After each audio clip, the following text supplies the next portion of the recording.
Assalamualaikum warahmatullahi wabarakatuh. Alhamdulillah wassalatu wassalamu ala Rasulillah. Hadirin, Al-Quran ialah kitab Allah yang terakhir diturunkan kepada Nabi Muhammad SAW dan satu-satunya kitab yang terpelihara daripada penyelewengan sehingga hari kiamat. Sebagaimana firman Allah, A'udzu billahi minasyaitonir rajim.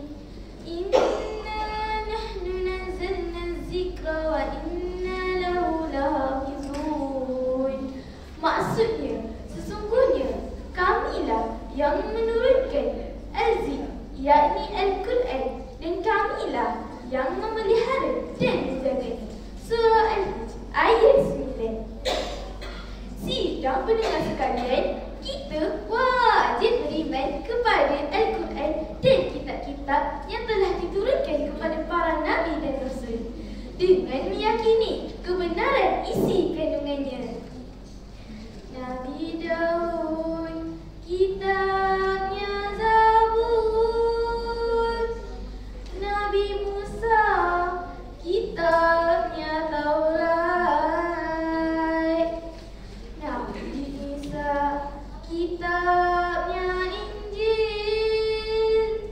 Nabi Muhammad, kitab Al-Quran. Namun amat menyedihkan, kitab Zabur, Taurat dan Injil pada masa kini telah diselewengkan daripada kitab asalnya. Kawan-kawan, pernahkah kita tanya mengapa kita perlu jadikan Al-Quran sebagai panduan hidup? Kawan-kawan, kalau kita tutup mata, nampak apa? Gelap tak? Macam itulah hidup kita tanpa Al-Quran.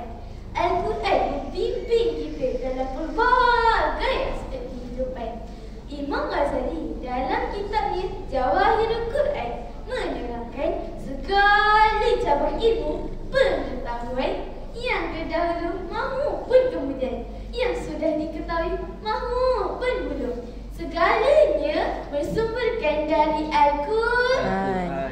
Al-Quran bukan sekadar menyentuh tentang akidah, ibadah, muamalat dan akhlak, malah melangkaui tentang perubatan, sains, botani, biologi, fisiologi, psikologi, geografi. Mari semua kita sebut Subhanallah. Teringat saya, rahsia Raja Cemerlang SPM 2023, awal pagi sebelum mula belajar, baca Al-Quran. Kemudian ulang kaji pelajaran. Barulah usaha diberkati ilahi. Kejayaan pasti menghampiri. Ibu bapa, ingat ya, didik anak baca Al-Quran sejak dari kecil lagi. Bab kata pepatah, melentur buluh biarlah dari rebungnya. Rasulullah berpesan, setiap huruf yang dibaca mendapat 10 ganjaran kebaikan. Ish, rugi tak baca Al-Quran. Bertambah rugi lagi di saat kita dalam kegelapan, keseorangan dan ketakutan. Al-Quran akan datang dan memberi syafaat kepada pembacanya. Al-Quran, kitab suci, bacalah ia setiap hari. InsyaAllah jadi insan sejati.